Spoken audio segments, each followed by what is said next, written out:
जय हिंद दोस्तों, कैसे हैं आप सभी। आशा और उम्मीद करते होंगे आप लोग अच्छे होंगे। और आप देख रहे हैं study with Manoranjan YouTube channel. Daily current affairs में आप लोग को स्वागत करते हैं। Utkarsh class daily current affairs full पत्ती वाली क्लास, और यह हैंड राइटिंग क्लास है जो कुमार गौरव सर का ये क्लास है 12 मार्च 2024 का, जो हैंड राइटिंग क्लास होगा। चलिए पहले क्वेश्चन के साथ शुरू करते हैं।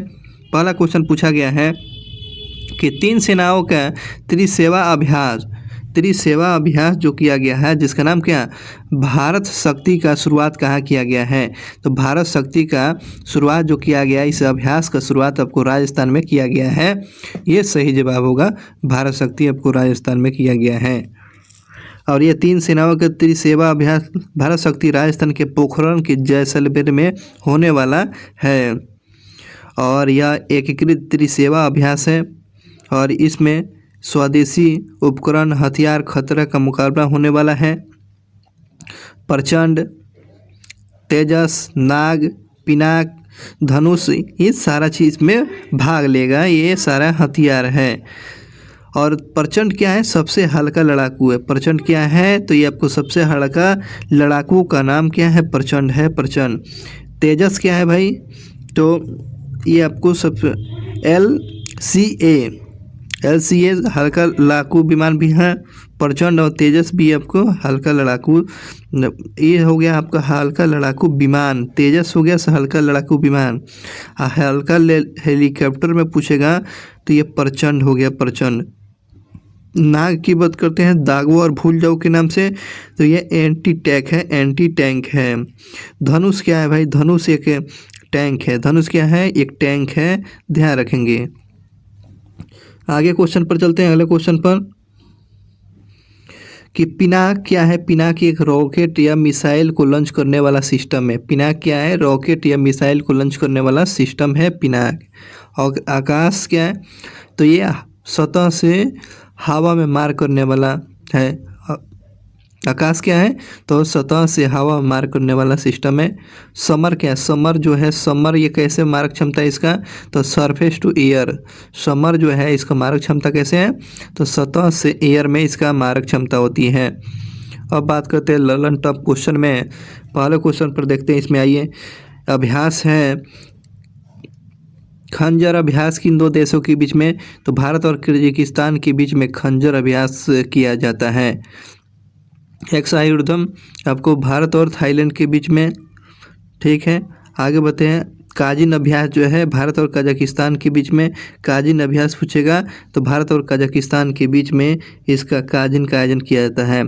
अल मोहम्मद अल हिंद ये किन 2 देशों के बीच में अभ्यास है, भारत और सऊदी अरब के बीच में अल हिंद है। अल हिंद का आयोजन होता है भारत और सऊदी अरब के बीच में। जायद तलवार पूछेगा, जायद तलवार आपको भारत और यूएई के बीच में, जायद तलवार पूछेगा भारत और यूएई के बीच में। डस्टलिक अभ्यास भारत और उज्बेकिस्तान के बीच में, डस्टलिक अभ्यास भारत और उज्बेकिस्तान के बीच में होता है। दोस्ती अभ्यास पूछेगा तो भारत, मालदीव और श्रीलंका के बीच में दोस्ती अभ्यास का आयोजन किया जाता है। सहयोग काजिन, तो काजिन आपको भारत और जापान के बीच में। मित्र शक्ति सूर्य किरण पूछेगा तो सूर्य किरण आपको नेपाल के बीच में। काजिन पूछेगा तो जापान की में। धर्म गार्जियन पूछेगा तो भारत और जापान के बीच में। काजिन जापान के बीच में। सूर्य किरण आपको भारत और नेपाल के बीच में यह अभ्यास किया जाता है। अब अगले क्वेश्चन पर चलते हैं। अगले क्वेश्चन पूछा गया है कि हाल ही में नीदरलैंड के सराइस्मा पुरस्कार से किसे सम्मानित किया गया है। सराइस्मा पुरस्कार से किसको सम्मानित किया गया है, तो ये नीदरलैंड का ये पुरस्कार जो है जिसको मिला है अमिताभ घोष को दिया गया है। और नीदरलैंड के रहने वाले हैं। अब बात करते हैं इरास्मस जो पुरस्कार है, इरास्मस पुरस्कार इस बार अमिताभ घोष को दिया गया है। अमिताभ घोष को इरास्मस पुरस्कार, ये आपको नीदरलैंड का पुरस्कार है। नीदरलैंड के आपको इरास्मस पुरस्कार से सम्मानित हो गया अमिताभ घोष। इनका अपनी बुक के अंदर जलवायु परिवर्तन के निपटाने के लिए, उजागर करने के लिए इस पर चेतना जाहिर किया है, अपनी बात को लिखा हुआ है, इसलिए इसको इरास्मस पुरस्कार अमिताभ घोष को दिया गया है। बात करते हैं अंग्रेजी भाषा में, अंग्रेजी भाषा का पहला ज्ञानपीठ पुरस्कार किसको दिया गया था? तो अमिताभ घोष को दिया गया है। अंग्रेजी भाषा के ज्ञानपीठ पुरस्कार किसको प्रदान किया? अमिताभ घोष को प्रदान किया गया है। और 8वां प्राप्त हुआ है, यह 2018 को प्राप्त हुआ। और यह क्रम की बात करते हैं 54वें क्रम था, 54वें क्रम की ये बात था। अब बात करते हैं कि इंटरनेशनल कोर्ट का मुख्यालय कहाँ है? इंटरनेशनल कोर्ट का मुख्यालय कहाँ है? तो द हेग में है, नीदरलैंड में। द हेग नीदरलैंड में आपको इंटरनेशनल कोर्ट का मुख्यालय है, ध्यान रखेंगे। अमिताभ घोष का जो है, अमिताभ घोष का पुस्तक का नाम क्या है? तो आपको ध्यान रखेंगे अमिताभ घोष का पुस्तक का नाम the river the smoke, the river the smoke इसका पुस्तक है अमिताभ घोष का। The glass palace, the glass palace, flood of fire, flood of fire, यह आपको अमिताभ घोष का प्रमुख पुस्तक the river the smoke, the glass space, flood fire, flood fire, ये अमिताभ घोष का प्रमुख पुस्तक है, ध्यान रखेंगे। अब बात करते हैं कि 71वें मिस वर्ल्ड कौन बनी है? तो 71वें मिस वर्ल्ड का खिताब किसने जीत लिया है? चेक गणराज्य के रहने वाली ये महिला जो है क्रिस्टिना पिस्ताजकुआ को मिला है, पिस्ताजकुआ को मिला हुआ है। क्रिस्टिना पिस्ताजकुआ को आपको 71वें मिस वर्ल्ड का खिताब जीती है। किस देश के रहने वाली है? ये आपको चेक गणराज्य की रहने वाली है, चेक गणराज्य की। संसद महोत्सव का पहला पुरस्कार किसको दिया गया है? संसद महोत्सव का पहला पुरस्कार यतिन भास्कर को दिया गया है। यतिन भास्कर को संसद महोत्सव का पहला पुरस्कार मिला हुआ है, यतिन भास्कर को। नेक्स्ट क्वेश्चन की बात करते हैं। हाल ही में गोल्फ एसोसिएशन ने बॉब जोन्स पुरस्कार से सम्मानित किया गया। बॉब जोन्स पुरस्कार से सम्मानित किया गया है। टाइगर वुड को दिया गया है बॉब जोन्स पुरस्कार। ये आपको यूएसए गोल्फ एसोसिएशन के द्वारा टाइगर वुड को जो है बॉब जोन्स पुरस्कार से सम्मानित किया गया है। आदिति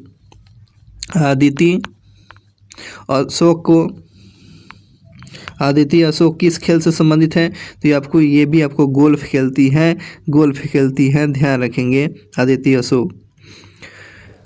बात करते हैं लर्न टर्म क्वेश्चन में, देखते हैं कि क्या क्वेश्चन है कि पहला ज्ञान पुरस्कार किसको? तो जी शंकर कुरुप को दिया गया मलयालम भाषा के लिए।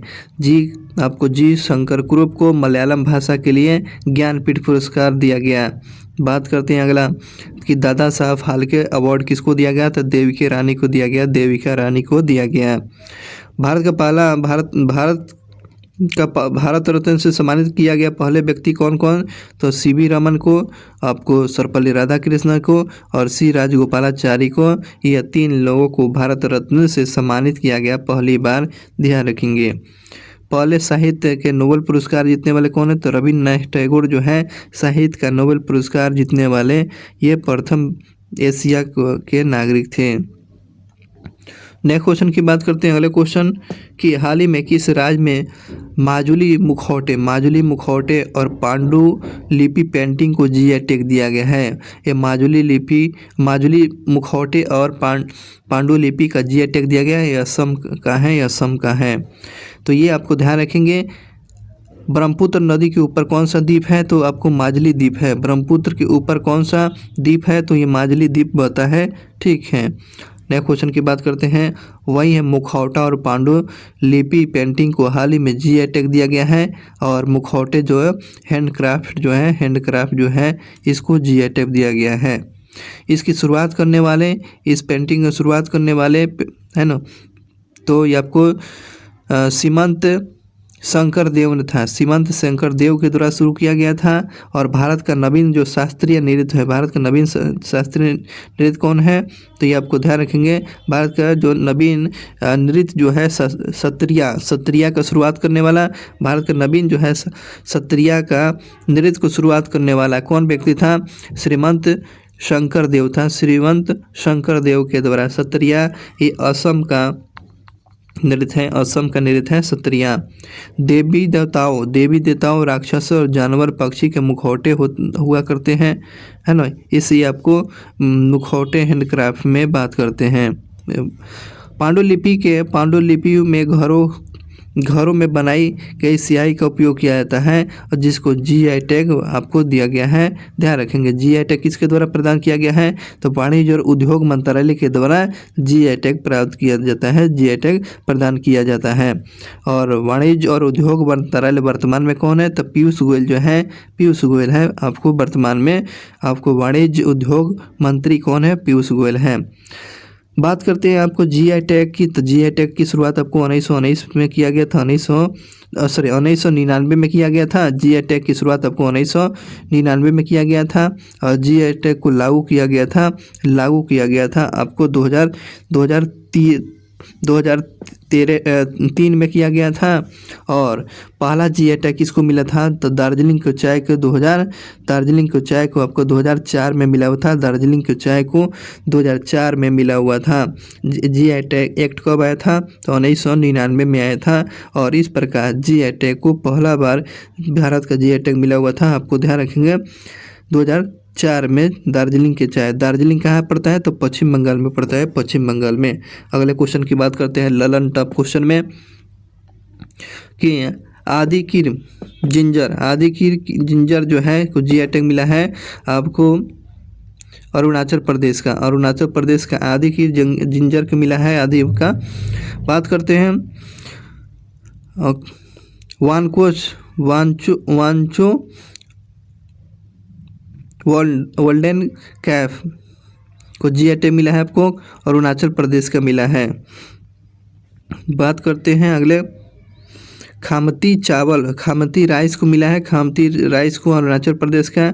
चुरपी पनीर आपको कहाँ का है, तो अरुणाचल प्रदेश का है। चुरपी पनीर को जीआई टैग मिला है अरुणाचल प्रदेश को। बात करते हैं उसके बाद कागजी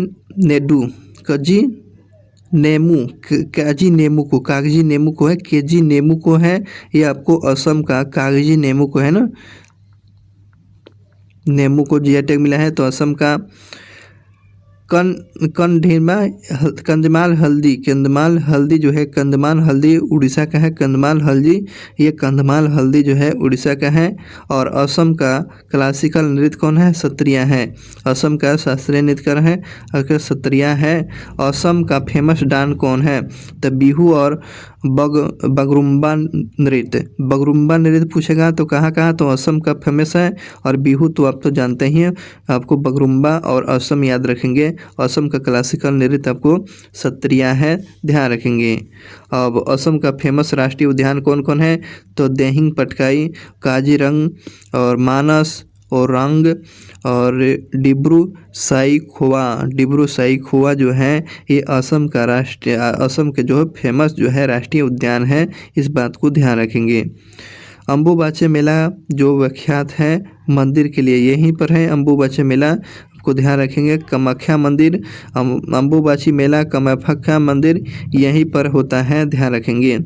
राष्ट्रीय राजमार्ग जो है 2 जो है, राष्ट्रीय राजमार्ग 2 तो डुबरी से सदिया से गुजरता है, डुबरी से सदिया तक ये आपको राष्ट्रीय राजमार्ग निकलता है, डुबरी से सदिया।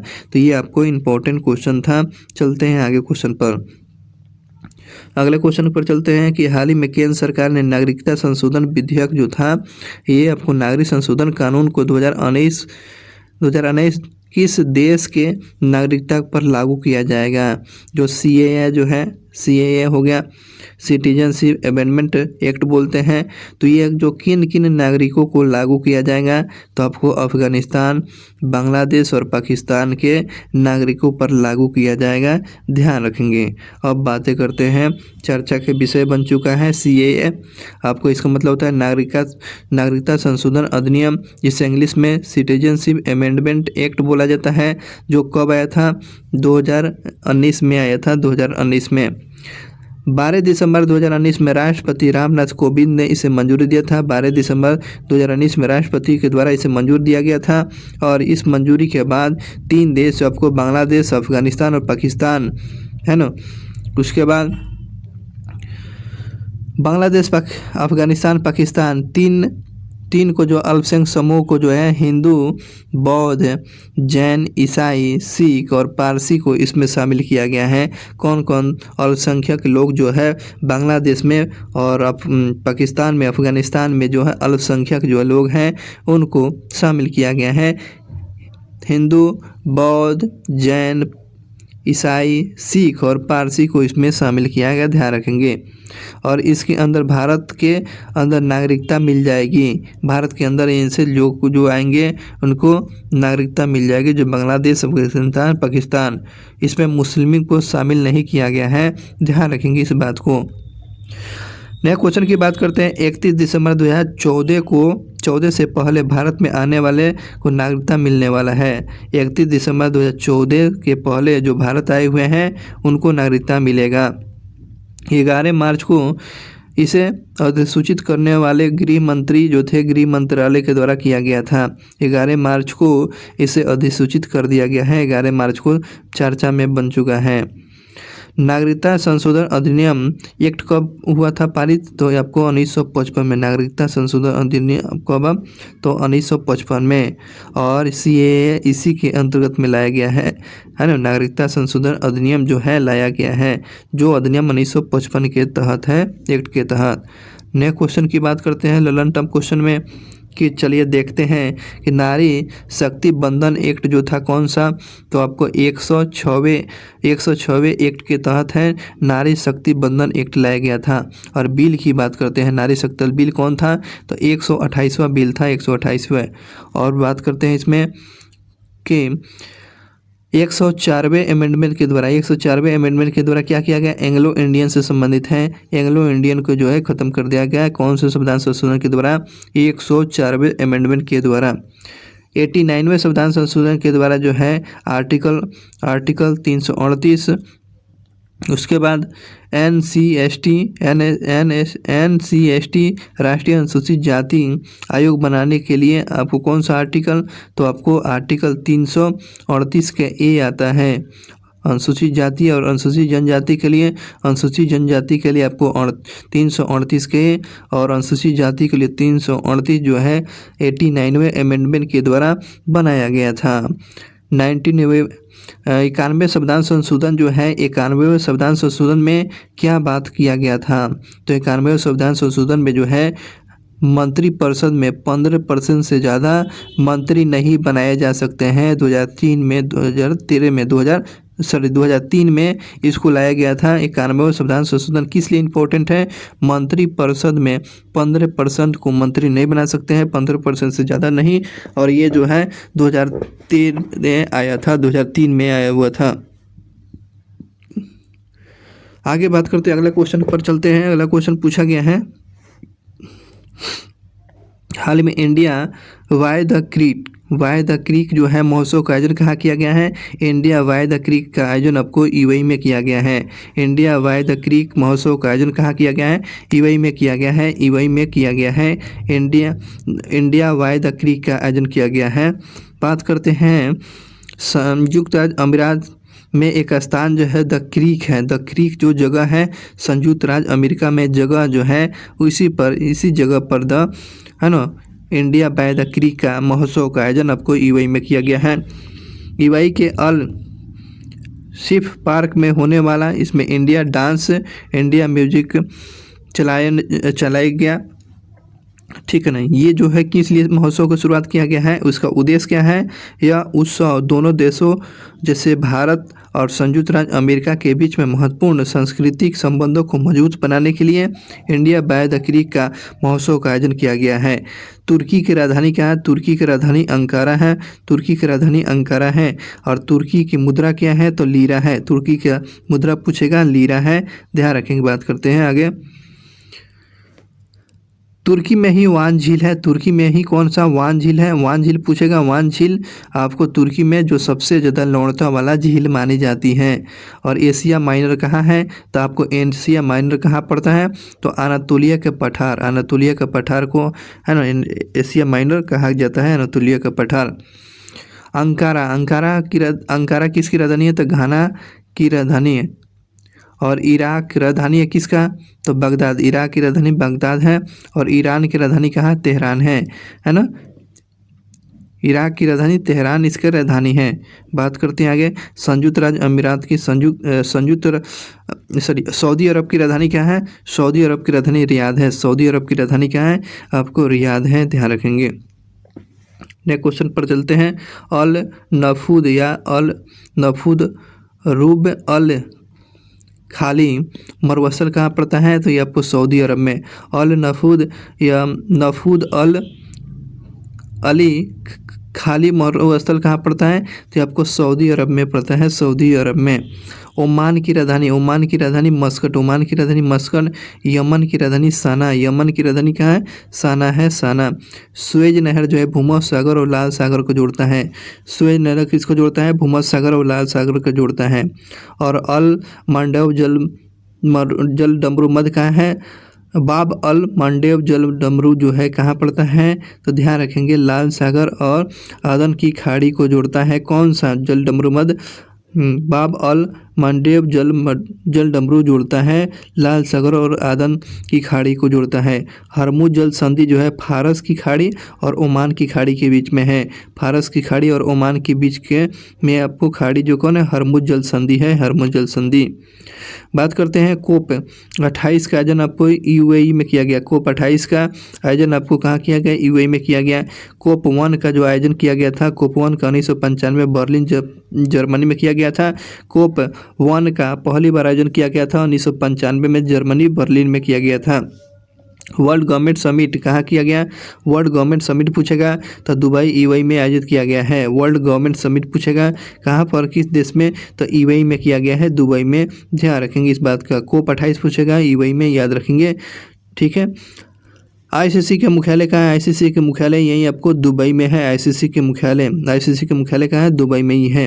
हरमुज जल संधि फारस की खाड़ी और ओमान की खाड़ी के बीच में। हरमुज जो है फारस की खाड़ी और ओमान की खाड़ी के बीच में ये है। नेक्स्ट क्वेश्चन की बात करते हैं। अगले क्वेश्चन कि हाल ही में 96वें ऑस्कर पुरस्कार की सर्वश्रेष्ठ फिल्म का पुरस्कार किसको दिया गया है? तो यह 96वें ऑस्कर के अवार्ड की घोषणा 2024 में कर दिया गया है। 2024 में किया गया है। तो इसमें सर्वश्रेष्ठ ऑस्कर के पुरस्कार में फिल्म किसको मिला है? तो ओपेनहाइमर को मिला है। ओपेनहाइमर को मिला हुआ है, ओपेनहाइमर। ऑस्कर को हम लोग अकादमी अवार्ड के नाम से अकादमी अवार्ड भी कहते हैं। और यह यूएसए के अंदर लॉस एंजल्स के अंदर जो है दिया जाता है। लॉस एंजल्स के अंदर ये ऑस्कर अवार्ड दिया जाता है, जिसे हम लोग क्या बोलते हैं? बोलचाल की भाषा में अकादमी अवार्ड बोला जाता है, अकादमी अवार्ड। लॉस एंजल्स को हॉलीवुड की शहर बोलते हैं। लॉस एंजल्स को क्या बोलते हैं? हॉलीवुड का शहर बोलते हैं। हॉलीवुड का शहर लॉस एंजल्स को बोला जाता है। और ये आपको ऑस्कर की पुरस्कार 2024 में कौन से क्रम का था? 96वें क्रम का था, जिसमें सबसे अच्छा पुरस्कार वाला फिल्म किसको दिया गया? तो बेस्ट फिल्म का अवार्ड जो है ओपेनहाइमर को दिया गया है। बेस्ट एक्टर को पूछेगा तो आपको सिलियन मर्फी को दिया गया है। ये ओपेनहाइमर का ये आपको एक्टर रहे हैं, जिनको सिलियन मर्फी को ओपेनहाइमर का अवार्ड से सम्मानित किया गया है। अगले बात करते हैं अगले क्वेश्चन पर। बेस्ट अभिनेत्री का, बेस्ट एक्ट्रेस का किसको दिया गया? बेस्ट एक्ट्रेस को एमी स्टोन को दिया गया है पुअर थिंकिंग के लिए। ये फिल्म जो है पुअर थिंकिंग के लिए एमा स्टोन को दिया गया है। एमा स्टोन जो है बेस्ट एक्ट्रेस के जो है बेस्ट एक्ट्रेस के रूप में अभिनेत्री के रूप में दिया गया है। थिंक पुअर के लिए एमा स्टोन को। बेस्ट डायरेक्टर क्रिस्टोफर नोलन को दिया गया है। बेस्ट एक्टर डायरेक्टर के रूप में बेस्ट डायरेक्टर का खिताब किसने जीता है? क्रिस्टोफर नोलन ने जीता है। किस फिल्म के डायरेक्टर हैं? तो ओपेनहाइमर का डायरेक्टर कौन है? आपको क्रिस्टोफर नोलन है, जिसे बेस्ट डायरेक्टर का पुरस्कार जीता हुआ है। बेस्ट फिल्म तो आप तो जान चुके हैं, ओपेनहाइमर है। ओपेनहाइमर जो है फादर ऑफ एटम बम की चुनौतियों पर बनाई गई है ना। ओपेनहाइमर जो है फादर ऑफ एटम को जीवनी पर ही आधारित बनाई गई है, इस बात को दोहराया गया है। फर्स्ट भारतीय जिसको ऑस्कर अवार्ड मिला था तो भानु अथैया को मिला था फिल्म के लिए। कौन सा? तो गांधी फिल्म में पोशाक कॉस्ट्यूम डिजाइन के लिए दिया गया था भानु अथैया को। भारत के फर्स्ट जो ऑस्कर अवार्ड मिला था भानु अथैया का गांधी फिल्म के पोस्टर का कॉस्ट्यूम करने के लिए दिया गया था, डिजाइन करने के लिए दिया गया था। मानद अवार्ड मिलता है तो मानद अवार्ड मिलता है आपको सत्यजीत रे को, आपको सत्यजीत रे को 1992 में मिला हुआ था। मानद ऑस्कर अवार्ड मिला हुआ था कब, किसको, सत्यजीत रे को 1992 में मिला हुआ था। चलते हैं आगे, अगले क्वेश्चन पर चलते हैं। तो ओपेनहाइमर हो गया तो सर्फे फिलिप्स अभिनेता में, सिलियन मर्फी हो गया अभिनेत्री में, एमा स्टोन पुअर थिंग के लिए, और क्रिस्टोफर नोलन को ओपेनहाइमर के लिए दिया गया। चलिए आगे क्वेश्चन की बात करते हैं। अगले क्वेश्चन पर, अगले क्वेश्चन पूछा गया है ICCA के रिपोर्ट के अनुसार विश्व भर में मोबाइल फ़ोन का निर्माता का भारत का स्थान कौन है। तो ये आपको एक रिपोर्ट के द्वारा बताया गया है। विश्व भर में सबसे ज़्यादा मोबाइल बनाने में भारत का स्थान कौन नंबर पर है, तो दूसरे स्थान पर है।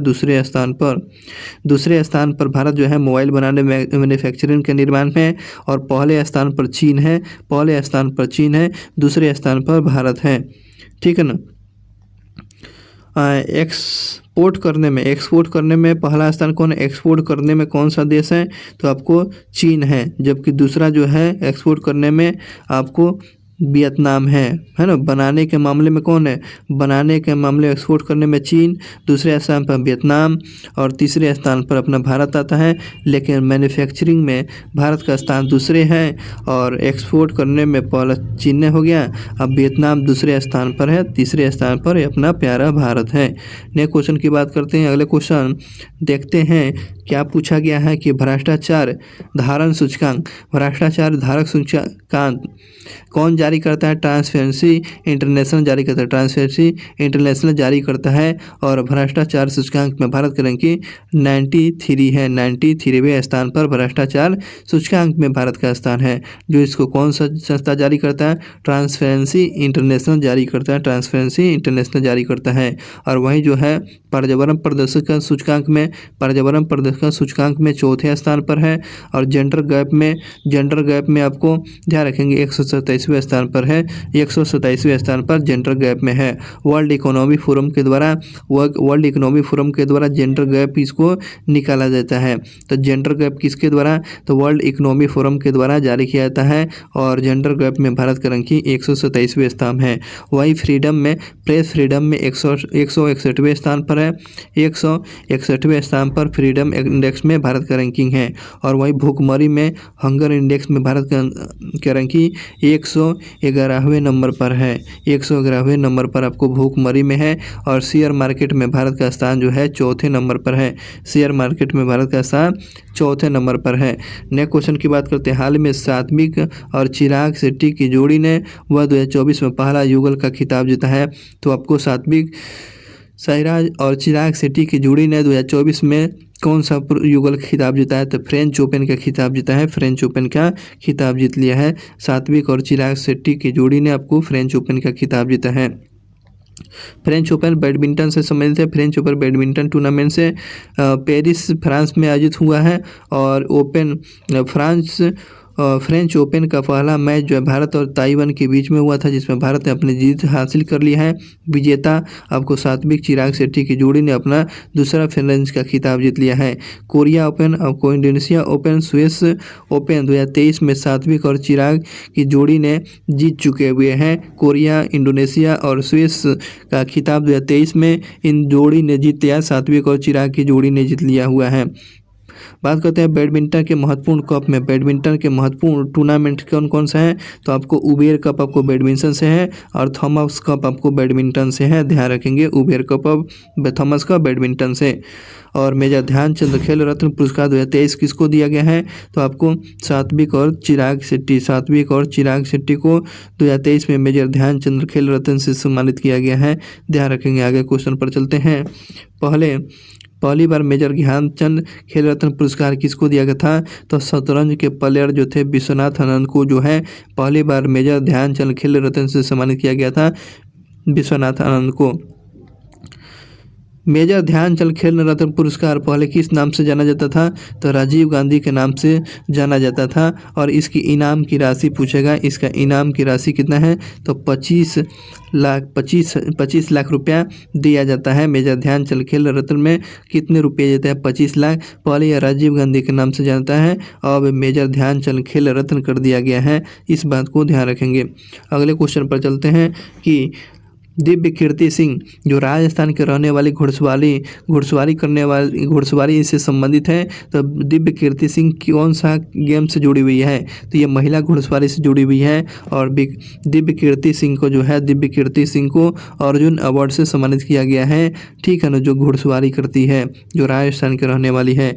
वही बात करते हैं, अर्जुन अवार्ड किसको मिला है? तो मोहम्मद शमी को और दिव्य कीर्ति सिंह को मिला हुआ है। इस बात को ध्यान रखेंगे। शीतल देवी को भी पैरा तीरंदाजी खेलती है। तो क्वेश्चन पूछेगा शीतल देवी का संबंध किस गेम से है? तो पैरा तीरंदाजी प्लेयर है, पैरा तीरंदाजी प्लेयर शीतल देवी जो है, जिसको अर्जुन अवार्ड दिया गया है। शीतल देवी कहाँ के रहने वाले थे? जम्मू कश्मीर के रहने वाली है शीतल देवी, जिसको अर्जुन अवार्ड से सम्मानित किया गया है, जिनका पैरा गेम से खिलाड़ी का संबंध रहा है। मोहम्मद शमी अर्जुन अवार्ड दिया गया है, ये क्रिकेट से जुड़े हुए हैं। और घुड़सवारी के लिए दिव्य कीर्ति सिंह को अवार्ड दिया गया है। आपको अर्जुन अवार्ड ध्यान रखेंगे। बात करते हैं आगे। वैशाली रमेश बाबू को 94वें नंबर के ग्रैंड मास्टर का खिताब जीत लिया है। वैशाली रमेश बाबू ने आपको 94 नंबर के ग्रैंड मास्टर का खिताब जीत लिया है। 84 नंबर के 84 नंबर का है ना, 84 नंबर के जो ग्रैंड मास्टर का खिताब ये प्लेयर कौन जीते हैं? तो वैशाली मतलब कि वैशाली रमेश बाबू ने जीत लिया है। प्राची यादव जो है पैरा डोंगी एशियाई पैरा गेम में गोल्ड जीतने वाली पहली भारतीय बन गई है, जिसको अर्जुन अवार्ड दिया गया है। तो प्राची यादव को आपको अर्जुन अवार्ड, और उसके बाद शीतल देवी के दिव्य कीर्ति सिंह को आपको ये अर्जुन अवार्ड से सम्मानित किया गया है। और मोहम्मद शमी को भी अर्जुन अवार्ड दिया गया। तो प्राची सिंह का जो सम्मान जो है पैरा डोगी जो है एशियाई पैरा गेम में जो इन्होंने आपको पहली बार ये महिला जो है जिनको अवार्ड जीता हुआ है, ध्यान रखेंगे, गोल्ड अवार्ड जीता हुआ है। चलिए अगले क्वेश्चन की बात करते हैं कि हाल ही में पुलिस ने पशु तस्करी को रोकने के लिए ऑपरेशन कामधेनु शुरू किया है। तो आपको ऑपरेशन कामधेनु जो है किस राज्य में शुरू किया गया? ऑपरेशन कामधेनु पूछेगा तो जम्मू कश्मीर में ऑपरेशन कामधेनु जो पशुओं की तस्करी किया जाता है उसको रोकने के लिए ऑपरेशन कामधेनु शुरू किया गया जम्मू कश्मीर में। जम्मू कश्मीर सांतवा कठुआ जगह पर स्टॉप हुआ है, ये जगह है, ध्यान रखेंगे। इस पर बात करते हैं। जम्मू कश्मीर जो यूटी कब बन गया? तो आपको यूटी बना हुआ था 13 अक्टूबर 2019 में। 13 अक्टूबर 2019 में ये जम्मू कश्मीर यूटी बना हुआ था। 13 अक्टूबर 2019 को ये आपको जम्मू कश्मीर केंद्र शासित प्रदेश बना हुआ था।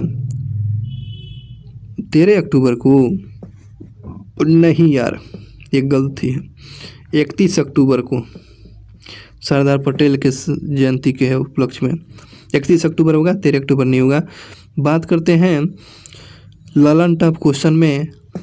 चलिए आगे बात करते हैं ऑपरेशन पर। ऑपरेशन अजय जो है, ऑपरेशन अजय चलाया गया था।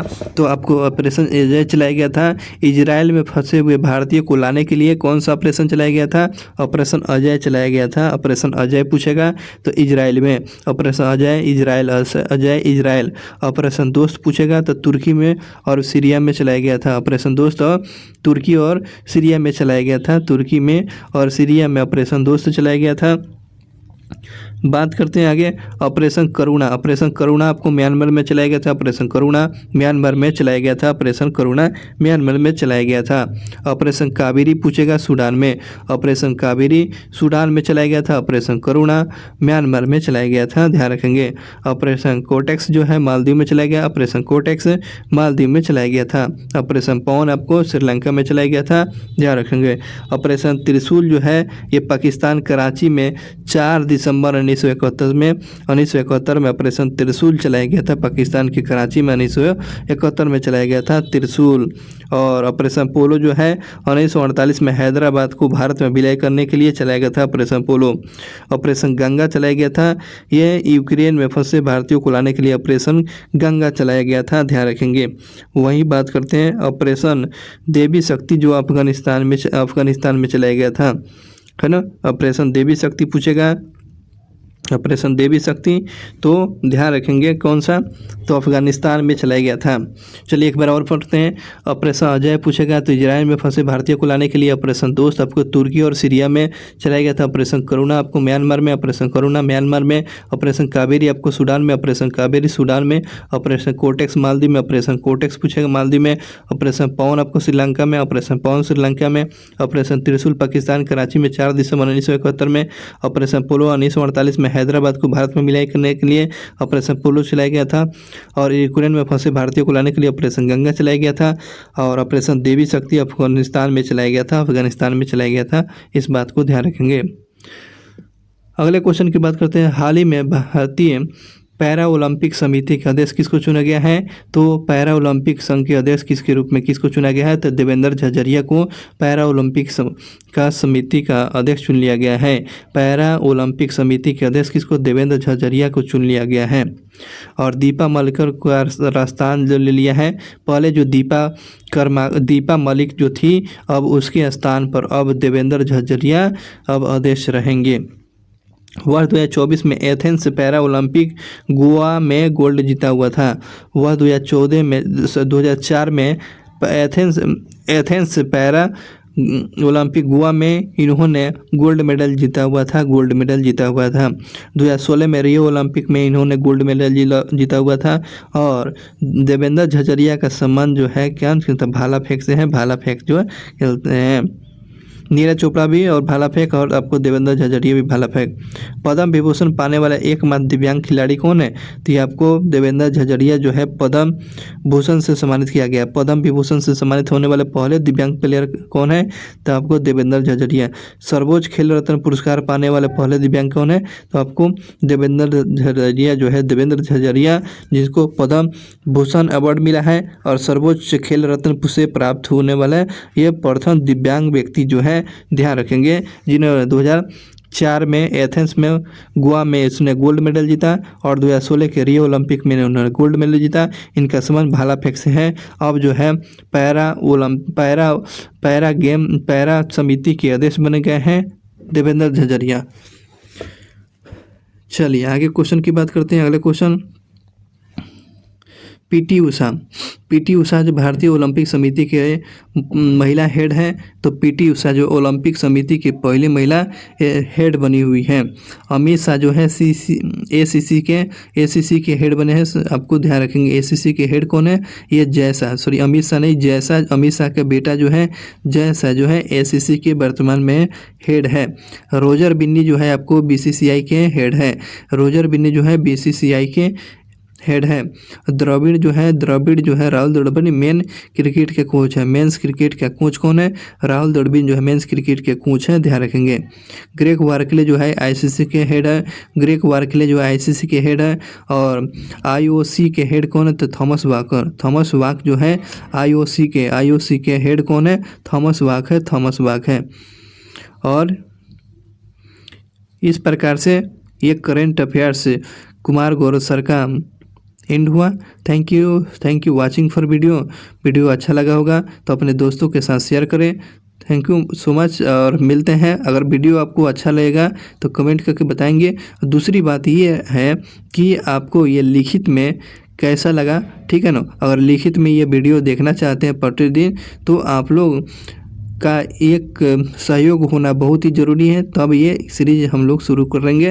लेकिन चलिए आज का करंट अफेयर्स 12 मार्च का समाप्त होता है। उत्कर्ष क्लास के जो फुलपत्ती क्लास का करंट अफेयर्स समाप्त होता है। मिलते हैं नेक्स्ट क्लास में कल के। थैंक यू सो मच, बहुत बहुत धन्यवाद आपको।